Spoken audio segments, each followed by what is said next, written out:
We are back. Jess Clark here with Special Teams U Strength, Luke Rhodes, the Indianapolis Colts, and we're here in the kid zone of Train Indy in Westfield, Indiana. Exactly. We just got back from Iceland, and we apologize for the delay on the vlogs. We just didn't have enough funding to bring our camera guy with us. But right before we left, we put out a little Q&A to generate some questions. And so we have 5 questions that we will answer, and then we're also going to talk a little bit about training and eating while traveling. We'll go ahead and start with nutrition and training. So this is one thing that I get quite a bit with a lot of my clients that have to travel for work or travel on vacation. And I think it's important to pretty much designate whether or not you're actually going on vacation and taking time off from training, or whether you have to travel or go on vacation and you have like an upcoming competition in season, something that you're training for and you can't really afford to take time off. So again, if you're going on vacation, I think you should just take as much time off, right? Eat what you want, drink what you want. Don't really worry too much about training, but also don't go so extreme that you're gonna feel really crappy when you come back from training. When you come back from vacation and get back into training. So just some basic guidelines when it comes to nutrition options when traveling on vacation. Make sure you have some source of protein, some source of carbs, and some sort of fat when you are traveling each meal. And then pretty much, if you're not really worried about training, like you don't really have to worry about the types of gyms. It's more so when you actually have to travel for work. I know when we went down to the Dominican for Luke's wedding, and then even when we were at Iceland this past week, we kind of ate and drank whatever we want, but kind of like in moderation. And then I didn't really train when we were at your wedding, and then we only did 1 day of training when we were in Iceland. We spent a lot of time hiking and walking, so that was pretty much just the only training we did. But then when it comes to traveling and training for work, if you're someone that has an upcoming competition like an Olympic weightlifting meet or a powerlifting meet, or you have an upcoming season such as Luke does, then yeah, you might have to find a gym to train in and actually think about what you're eating. So real quickly, when it comes to types of food, you can either pack your own food and prep your own food, which is probably the most ideal. But again, if you're traveling out of the country or you're going to be out of town for several days, you really don't want to lug that Tupperware around.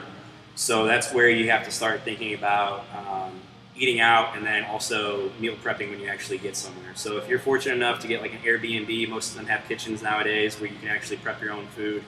So finding a quality grocery store is huge. It doesn't have to be a Whole Foods, but I know Luke and I, we follow the vertical diet.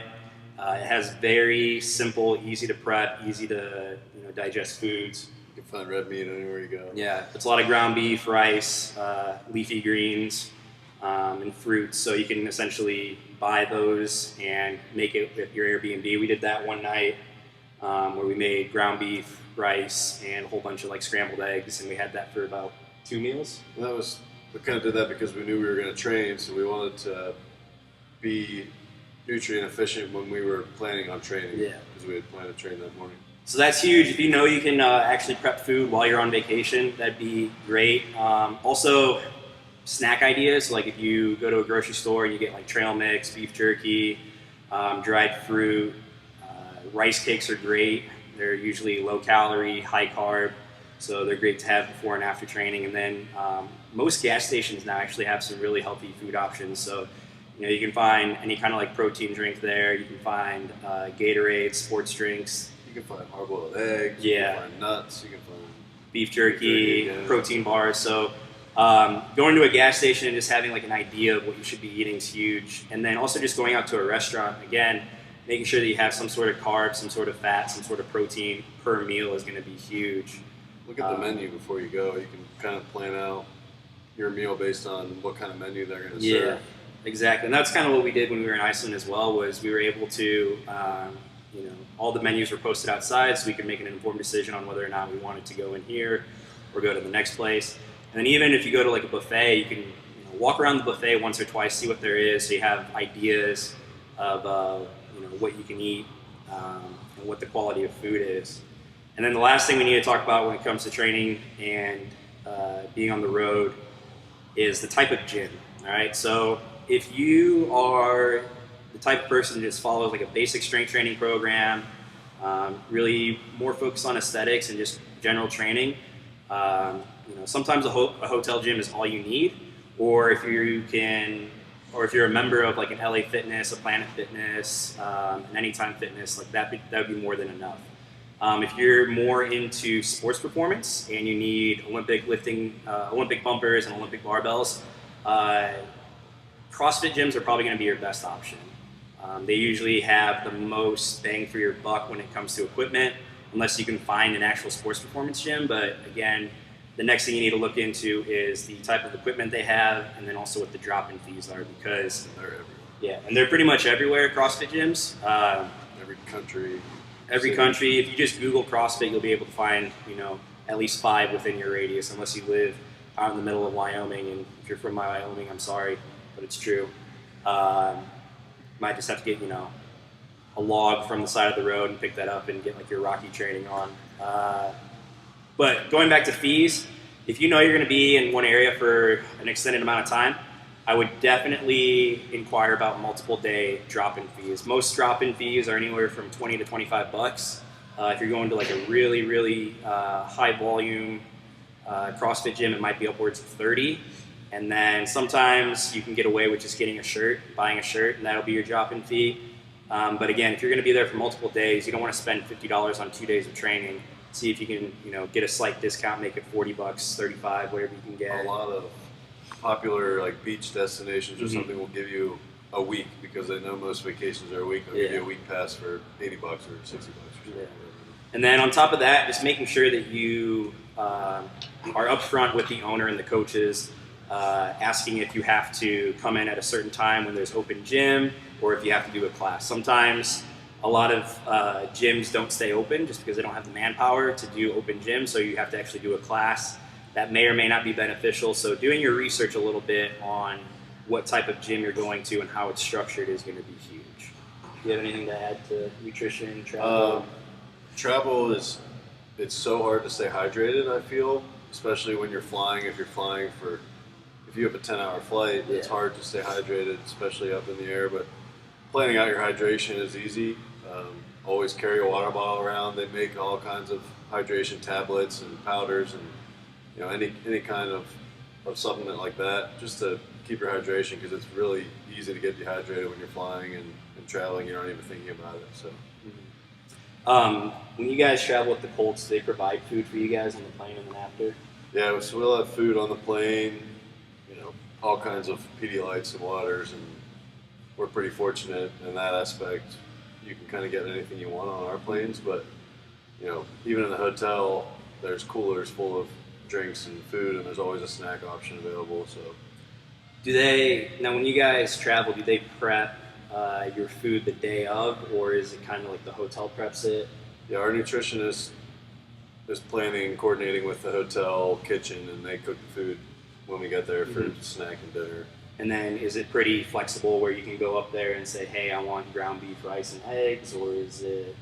There's always some kind of chicken option, there's a beef option, some kind of steak, usually a fish, usually salmon, and then there's brown rice, there's a pasta station. You can kind of mix and match whatever you want, like a stir fry kind of thing, a salad, a soup, kinds of like stuff like that. Sometimes I would take a couple extra meals if it's a night game. I'll bring a couple beef and rice meals just to supplement me through the day, because I know you'll be playing late. I'm used to eating a couple extra times a day than just a big breakfast, a big lunch, and playing a game. So. Yeah. On top of that, I would say, like healthy food options that I really recommend to a lot of my clients would be Chipotle, Qdoba, and Jimmy John's. You can't go wrong with those. Subway's a good option too, but I personally dislike Subway just because playing college soccer, we would get our Subway sandwiches and they'd sit in the cooler for about an hour before we ate them, so they were like super slimy and disgusting. Their bread's not super high quality. Yeah, and their bread's not super high quality either. So Jimmy John's, Chipotle, and Qdoba are my top choices when it comes to like eating on the road. All right, so that leads us into our questions. First one comes from Shane Milas. Again, if I pronounce you guys' names wrong, I apologize. His question is, weight training before or after long snapping drills, and should you snap under fatigue? So Luke, I'll let you answer that since it's your realm. It's kind of a one but two-part question. I mean, I personally would snap before I train. I know depending on your training style and what kind of, or if you're doing hypertrophy, power training, when you're doing a lot of power training, you're not really getting super fatigued, so you can kind of play with that. But when you're training hypertrophy, like, it's hard to snap with a pump. You know, if your arms are ballooned out, it's gonna be hard to snap. So I would train, or I would snap before I train and do my drills before. Although, like, during our season, we don't practice till 1 or 2 in the afternoon, so our training is before.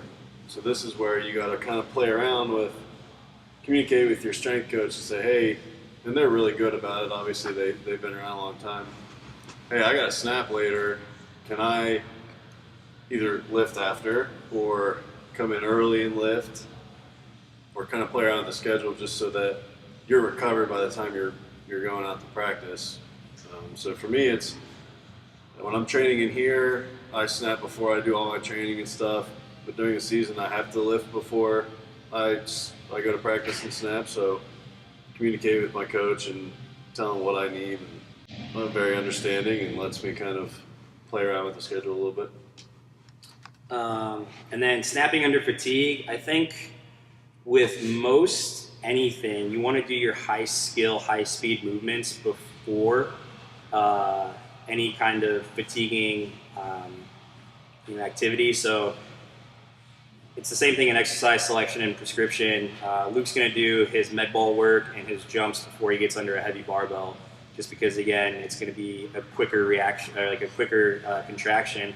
I think that's the same thing with snapping under fatigue. You can correct me if I'm wrong. Like, the only time you would really snap under fatigue is if you guys punted away, the team fumbles, the receiving team fumbles, you guys recover and then go straight into a field goal. Like, that would be, from snap from the punt to snap from field goal is probably a minute, 2 minutes? I mean, we probably had one situation like that this year, our last regular season game in Tennessee, when Rigo punted the shit out of the ball. Dude muffed it. Our gunner made a muff it. They picked it up. We scored the next play. So it was kind of a punt. Ran the whole way down, picked it up, came off the field. We scored the next play, run back out for a field goal. And I mean, it's fatigue, but at that point you should be in good enough shape not to be just completely out of breath. But the excitement of the game, obviously, your heart rate's raised. Jacked up. Really, the most fatiguing time of the whole season is in practice when you're doing 12 snaps, blocks, coverages in a row. Yeah. And a lot of teams during training camp will bring 2 snappers in just for that reason. Mm-hmm. During the season, it's just you and 10 reps in a row. So it's really just get in shape. Yeah. So recapping, snap before you do any strength training, especially if it's hypertrophy, because you don't want to do it during, like, when you have a pump.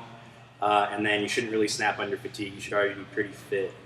Second question. Your fatigue level is up to you. Yeah, your fatigue level is up to you. It depends on how hard you work during the off season. Second question comes from Justin Matter. I'm a collegiate long snapper that will be blocking for the first time. Any tips? Well, the first time I blocked and long snapping was in the NFL because I didn't snap in college, so it's hard for me to answer questions about college snapping. I know just watching the game now, I didn't used to watch that part of college football because I didn't do it, but watching the game now, snappers are snapping and running down in the coverage because you don't have to wait till the ball's kicked. I would say, and I like to say this with Kyle too, like, be the hammer, not the nail. When you're dialed in snapping and you're consistent, you're really not even thinking as much about the snap as you are your protection. So, know who you have to block and just get it done. It's all about, blocking it's just a 1-2, I guess. You have help from your guards, which is huge. They allow you to get your head up and see your guy. So I'd say blocking is a 1-2, and it's a little bit, developing your power training and your anchor and your strength and your butt and your hamstrings and your back. And so it's really just knowing your assignment and getting it done. Yeah. All right, next question comes from Austin Stewart.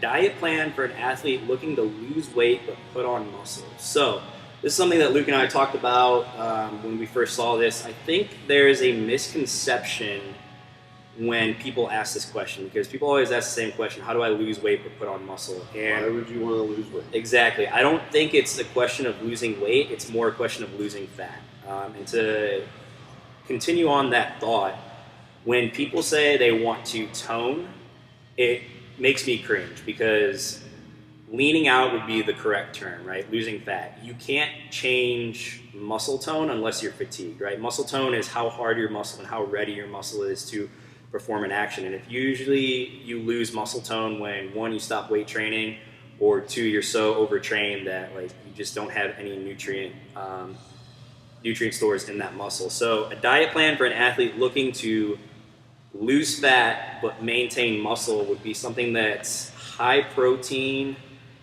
and probably moderate to high carb, but at the same time, like you can also put on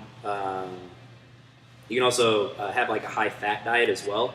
So dialing in your macros would be huge if you actually really are worried about your aesthetic look. I would definitely look into more body recomp. So it's called body recomposition. It's essentially maintaining your current body weight, but taking those stored fat stores and turning it into energy so that you can actually burn that fat. So look into body recomp. Again, diet is going to be 90% of your performance on and off the field, as well as how you look. And then the other 10% is going to be actually you lifting and performing on the field. So look into body recomp, and then on top of that, everyone's different. So counting macros might work for someone, just measuring food might work for someone, or just being conscious of overall body weight might work for someone. So if you want to talk more about that, go ahead and DM me or reach out to me, and we can talk a little bit more. I was reading Stan Efferding's Vertical Diet ebook, and he says the best diet is the one that you'll follow. So it's really, what are you compliant with in your diet that you can consistently maintain over time? In your body, you're not what you eat, you're what you absorb and digest. So it's really, this is just coming from the vertical diet aspect, because I've been reading about it, we've been following it, and Stan Efferding, I think, does a good job. It's all about what you can digest and what foods work for you. So it's play around a little bit with it. Nutrition is very complicated. I mean, it's definitely working, like Luke said, working with the client to figure out what works best for them. Because again, everyone has a different work schedule, different training schedule. So, you can talk about calories in versus calories out, but then you can also talk about quality of food. And then on top of that, just like nutrient timing. And it's not a one-size-fits-all approach for everything. It depends. So again, if you need more information on that, either check out the Vertical Diet or go ahead and get a hold of me via Instagram or shoot me an email. Next question: how to get ultra strong doing CrossFit, by Moaz El Saeed. Ultra strong. So this kind of goes into program design. And a lot of people are jaded in the fact, or have a misunderstanding that if you do cardio, you lose your gains, right? Well, there's a lot of studies that have come out now that say you can actually get really, really fit and really, really strong at the same time if you structure your workout program really well. Alex Viada, he's really, really probably one of the experts on this. He has what's called hybrid training, not to be confused with the hybrid performance method. But he talks a lot about how he was able to, be a competitive power lifter, squat well over 700 pounds, bench 400 pounds, deadlift close to 8, and then on top of that, be able to run and compete, be competitive in marathons or triathlons. When it comes to the program design, I would say you want to have, depending on how many days a week you train, let's say 4 days a week. You want 2 days that are going to be generally strength focused, so you can do like an upper pull, lower push, and then flip that where you have an upper push, a lower pull. And then 2 days out of the week where you have more of a conditioning focus, where you're doing your Metcons, you're doing your Olympic work before that, and then doing some sort of conditioning.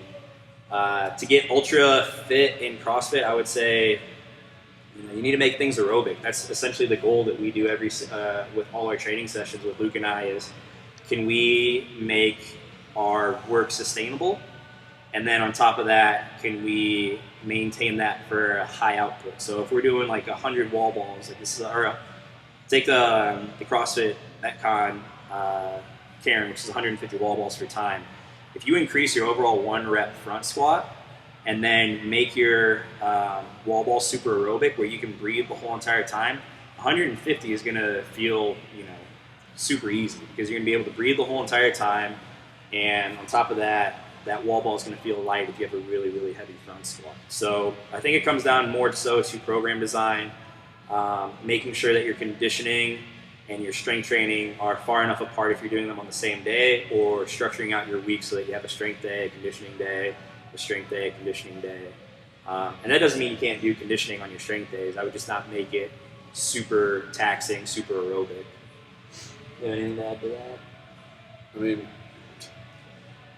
yeah, there's a program from Dave Lipson. It's like hypertrophy training for basically CrossFit athletes. Just able to maintain your strength and stuff through that conditioning portion of CrossFit. Most CrossFit coaches and programmers will have some sort of strength element before the WOD or the AMRAP or whatever it is. I think you did a good job today. Yeah. Again, it depends. Like, you can definitely talk about if I increase my overall 1 rep max and a workout calls for a light percentage of that 1 rep max, I should be able to, manhandle that weight. But then at the same time, there's the other side of the coin where if you just get really, really good at that movement, and your 1 rep max stays the same, that you'll still be proficient. But I think the best way to get ultra strong while doing CrossFit is to schedule your week so that you have 2 to 3 strength days and then 2 to 3 conditioning days, depending on how many days a week you actually plan on training. All right, the last question comes from Luke's cousin, Nick. How bad do Luke's pre-workout farts smell? Honestly, he doesn't really fart during pre-workouts. It's usually post-workout that I would say would be the worst. Just, you have like a high protein consumption. Sometimes people don't tolerate lactose or whey really well. But after knowing Luke for about 2 years and living with him, I don't notice it. Or if he does, he usually gives me fair warning. Farts are farts, Nick. They're supposed to stink. And I think, as long as you have a decent, diet and nutrition intake, like, Dave Lipson talked about this on his most recent podcast. You have that, like, mythical no wipe poop.